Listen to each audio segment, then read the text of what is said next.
En el programa 89 de Tribuna Constitucional, grabado en la laguna de Huacachina, en Ica, abordamos el control del poder. Y allí vimos una suerte de evolución.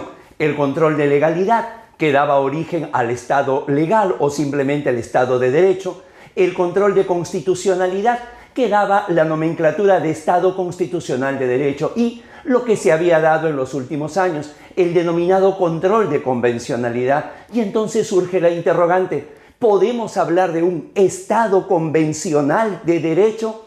Eso es lo que intentaremos responder en los minutos siguientes en base a algunas reflexiones tomadas de lo que ya hemos señalado en programas anteriores. Soy Guido Aguila Grados y les doy la bienvenida al programa número 162 de Tribuna Constitucional. Estado convencional de derecho. No olvide suscribirse, no olvide compartir. Bienvenidos.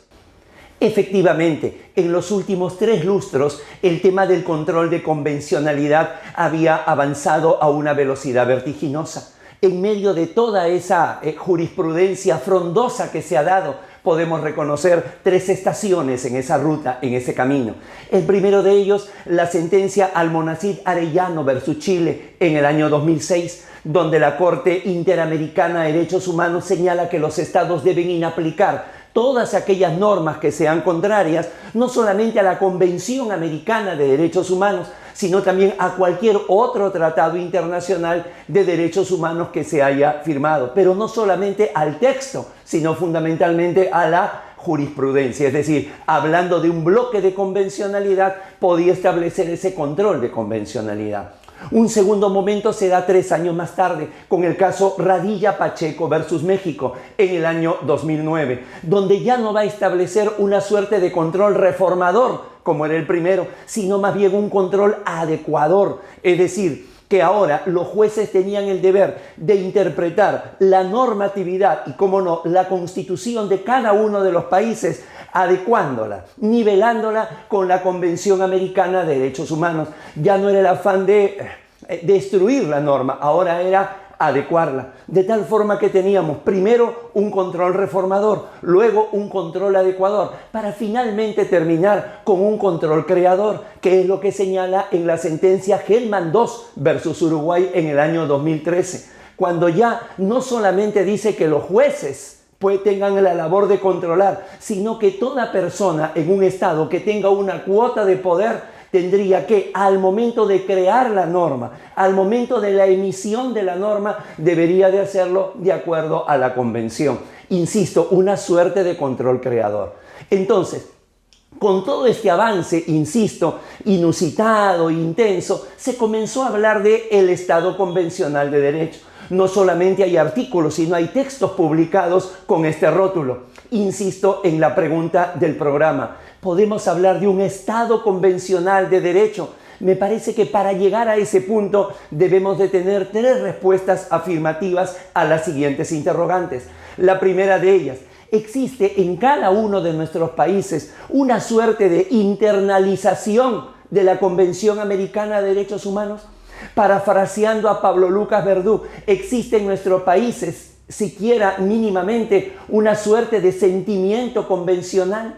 Hace unos meses, si quieren lo reducimos a unas semanas, se notificó al Perú en el caso de la condena por Azul Rojas Marín, una persona con una opción sexual diferente que había sufrido tortura y otras vulneraciones más que sumaban en total 6.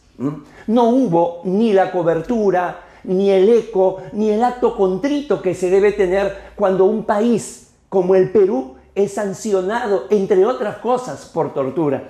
Parece que ahí todavía estamos al debe. Parece que todavía nos estamos formando una suerte de conciencia constitucional y que estamos aún algo lejos de tener una internacionalización de lo que viene a ser la Convención. Porque cuidado, no son solo los 82 artículos de la Convención, es la jurisprudencia que la explica, la desarrolla y la desglosa lo que debemos de internalizar. Una segunda pregunta. ¿Tenemos el conocimiento suficiente? Y ahora no hablo de la población. Ahora establecemos esto a nivel de los operadores de justicia. ¿Tiene el conocimiento y la suficiente difusión de la jurisprudencia de la Corte Interamericana de Derechos Humanos? Se conocen sus opiniones consultivas, tanto emitidas por la comisión como por la Corte. Se tiene realmente una adhesión a ellas. Se sabe que son de carácter vinculante. También hace unas semanas el Tribunal Constitucional peruano estableció la sentencia 5436 del año 2014. El expediente venía del año 2014, estableciendo el estado de cosas inconstitucional por el hacinamiento penitenciario. Un hacinamiento penitenciario que en los fundamentos de la sentencia señalan que hay una opinión consultiva de la Comisión Interamericana de Derechos Humanos donde deplora que se pueda dar 36 meses a una prisión preventiva, señalando que ya es bastante con 18.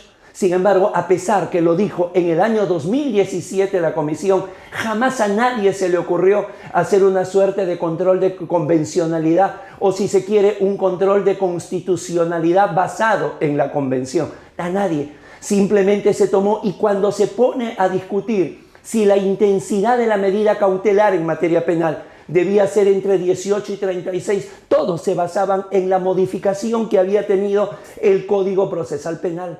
No se les ocurrió, al menos no aparece en los fundamentos, mirar a la Constitución, ni mucho menos levantar la mirada hacia la Convención.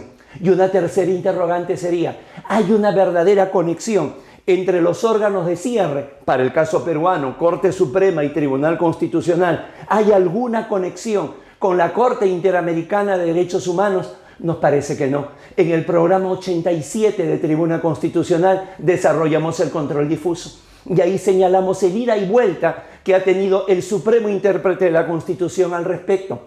Primero, porque con la sentencia Ramón Hernando Salazar Yarlenque, la 3741 del año 2004, una de las más importantes, había señalado el control difuso administrativo. Esto es, los tribunales administrativos estaban facultados para ejercer el control difuso de constitucionalidad de las normas, pero que luego, años posteriores, no mediando mayor razón que se trataba de otro pleno, de otras personas, entonces con la sentencia, con otro precedente, Consorcio Requena, quedó anulado. Es decir, se ratificó, si quieren ustedes, el Tribunal Constitucional, lo que se sabía desde hace mucho, ¿no? Que los órganos jurisdiccionales eran los únicos habilitados para ejercer el control difuso de constitucionalidad.